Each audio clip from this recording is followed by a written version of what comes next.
All right, boys, we got a big video ahead of us, so we're gonna go ahead and skip the like the intro skit I usually do, and we're just gonna hop right into the actual film. So we're checking out Bryce Young here. We got some workout tape from him. Man, you can say what you want about the guy, but he's on the grind, right? We got some film later up. I don't know why they're playing him at running back, but the man's he's a multi-position athlete. Say what you want about it. He's a multi-position athlete. Look at that. Look at those wheels. Look at that. Look at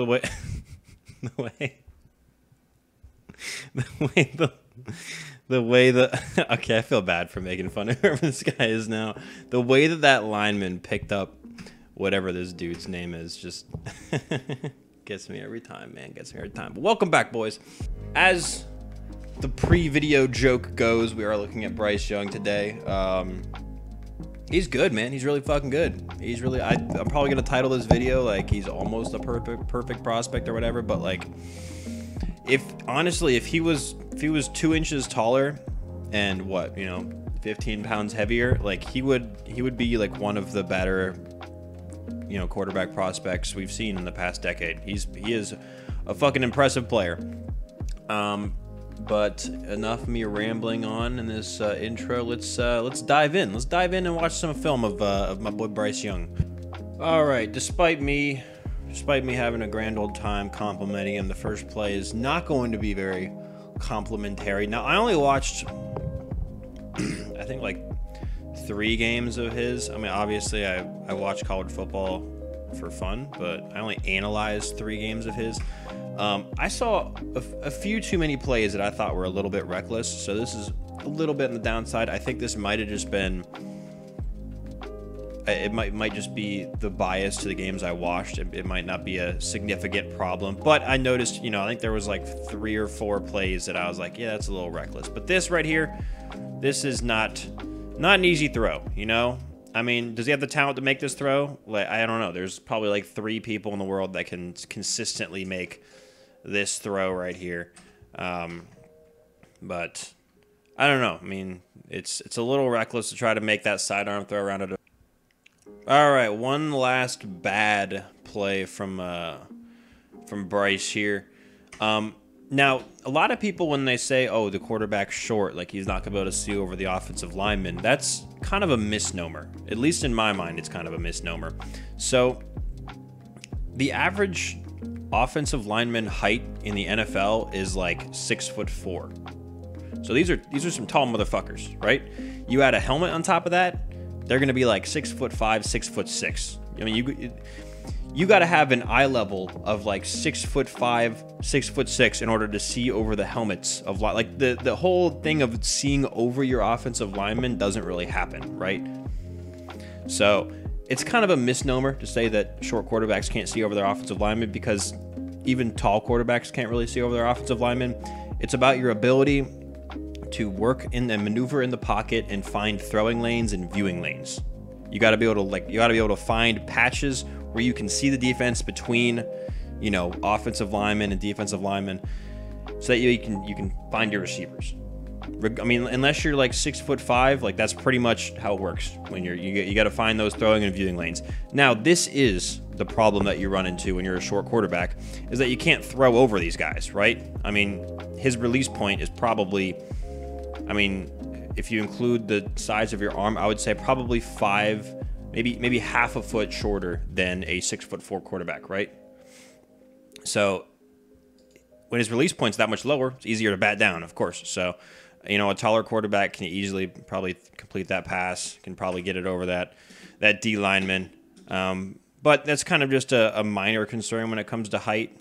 All right, on to the good here. What do we got? I made these notes forever ago. Oh yeah, this was a pretty elite play. Now, it wasn't like an insanely impressive pass, but his evasion in the pocket here is next level, right? That throw that he threw an interception on earlier, where I was like, only 3 or 4 guys in the world can probably make that throw. There are probably only 3 or 4 guys playing quarterback that can do this in the pocket, right? That is creativity, escapability, athleticism, burst, the whole 9 yards, as well as throwing it on the run and a shitty dance move to cap it off. Shit, I gotta burp, but it's just not coming out, man. I feel like I'm gonna yak. We're not gonna yak. We can do this. All right, this honestly probably the most impressive play from him. Not the most flashy play in the world. There we go. That was nice. Not the most flashy play in the world, but his ability to throw this with timing is just impeccable, right? Like, that is an absolute dime. So what we got here, there's a, oh shit, there is a receiver up top, if you can't tell. And he's just running a little, I think he's running a little like stop route or smoke route or something, whatever you want to call that. And then we got a flag from the inside guy. And how you're going to read this is you're going to read this corner that is hidden up in this corner. And if that corner drops back off to this this flag, then you quickly throw out to this smoke route. If he stays on this smoke route, then you have this guy against this guy. And I mean, you do have a safety over top, but you got to hope your receiver can beat both of them, I guess. I don't know. I'm not a huge fan of the smoke on this. I prefer like a slant or something if you're going to have man coverage like this. But what's impressive is that Bryce Young throws this football. I mean, this receiver has not yet broken, even taken a step to break his route yet. And this ball is, where is it at? I don't know. It's somewhere in this vicinity. That's insane. Like, that is capital A anticipation right there. Beautiful. Boom. Beautiful. That's an NFL level throw right there. That's gorgeous. The last play from Bryce Young here, just a little bit of showcasing his ability to read defenses. Now, I will say, now that I watch this again, it's not like the most insanely impressive thing in the world because he like everyone's open on this play. But this is a form of mesh. So usually in mesh, you have a running back here, and he runs a rail route, and that's kind of your first read. Instead, they just put a guy in the slot, or I guess he's right here now, and he runs a slot fade. I kind of like it. Oh, I'm kind of a fan of that little mix up there. And then we have a mesh or a crosser, and then I believe this is the other guy running the crosser. And then we have someone doing a sit route up here. And then this guy's, he's either running like a go or an out, something that goes outside out here. So I don't know what he's doing exactly, but your read's going to be go route, then to this right here, and then to the sit route, and then you're working backside. So I always like this play. It was a very easy progression for me. You can just look from left to right, and you don't really have to like read defenders. You kind of just take it when you see one open. That's what I find really easy at quarterback is just throw the ball when he's open. Now, I will say, like, he probably could have completed the pass to, like, all three of these guys, but he makes it to his third read. 3rd and 19, makes a great play, and receiver makes a nice little run down the field.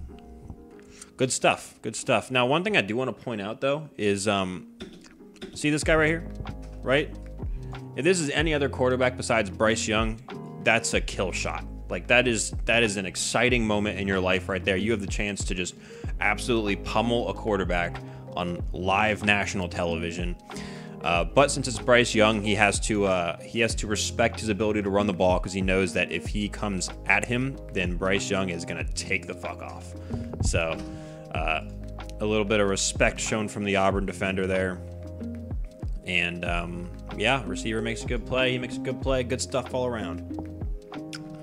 All right, so what do I got here on this list? So let's go through the bad first. I saw a couple too many plays that I thought were reckless. Now, I think this might have just been because no other scouts that I saw or draft profiles I saw had him as a reckless quarterback. But I saw just, like one or two too many plays that I thought he was kind of just tossing it up to the receiver. But it might have just been the bias of the game that I was watching. I don't think he sets his feet all the time. There's a couple throws that he makes where he doesn't necessarily need to throw an off-balance throw, and he just whips it anyway without his feet set. That's a problem that Zach Wilson has a lot. Now, I'm going to get flamed in the comment section for comparing him in any way to Zach Wilson. And by no means am I saying he's anything like Zach Wilson. I'm just saying that's something that he had a problem with, and I saw that a couple times in Bryce Young's film. And then obviously the big disadvantage, and that's that he's a tiny little guy. He's like 4'8" or something, and $150 or whatever. He's a small man, and I think this might be a little. Overrated of an issue with quarterbacks. As long as you're not like 5'6", Like, it's really not that big of a deal. He's showcased that he still has the arm strength of someone that is 3 or 4 inches taller than him, which I think is probably the bigger issue with shorter quarterbacks, is that they don't have the same arm strength that taller quarterbacks do. And obviously they're going to weigh less, so they're going to get hit a lot more. And, you know, I think it's issues outside of seeing over the offensive lineman. I guess that's kind of my issue with it. But other advantages besides having pretty solid arm strength, it's not elite arm strength, but it is well good enough to make all the throws you need to in the NFL. Great anticipation. A lot of plays that I saw him throwing with great anticipation, which is something that you don't see from a lot of college quarterbacks. And it's great to see a college quarterback who has great ability to read defenses, as well as ability to throw with anticipation, as well as have elite athleticism. So pretty good on all those fronts there. Pretty good at seeing the field. He's good over the middle. He completed a lot of passes on what's called drive routes. I don't think I included any of them here, but that mesh concept that I showed off was very similar to a drive route. But he's very good over the middle of the field. So once again, the whole not seeing over offensive lineman thing where, you know, oh, short quarterbacks can't throw over the middle field because they can't see over the offensive lineman. He's pretty good at it, okay? And he's a very smart and very instinctive player, as I showed through that very creative escape from the pocket he had. And, you know, he makes very smart plays. He's very good at read defenses. He can find the open guy. I guess any last notes on him? I think his receiving core is a little underrated at this point. People are acting like he's throwing to a bunch of like no-star athletes out there. It's still Alabama, right? Like he's still probably. I mean, I don't know exactly who his receivers are, but he could easily put together a starting receiving core of 5-star athletes if you're Alabama. So, I mean, it's still probably a top 10 receiving core in the NCAA, and I think it's a little underrated. People are acting like he's throwing it to, I don't know, a Division II team out there. But that's pretty much all I got. So he's a good player. He's probably going to get skipped over for some dumb like Anthony Richardson pick or something, and he shouldn't. He should be the first. I'm an Ohio State fan, and I'll tell you off the fucking rip, he should be the first quarterback taken off the board. That's pretty much it. Y'all have a good one.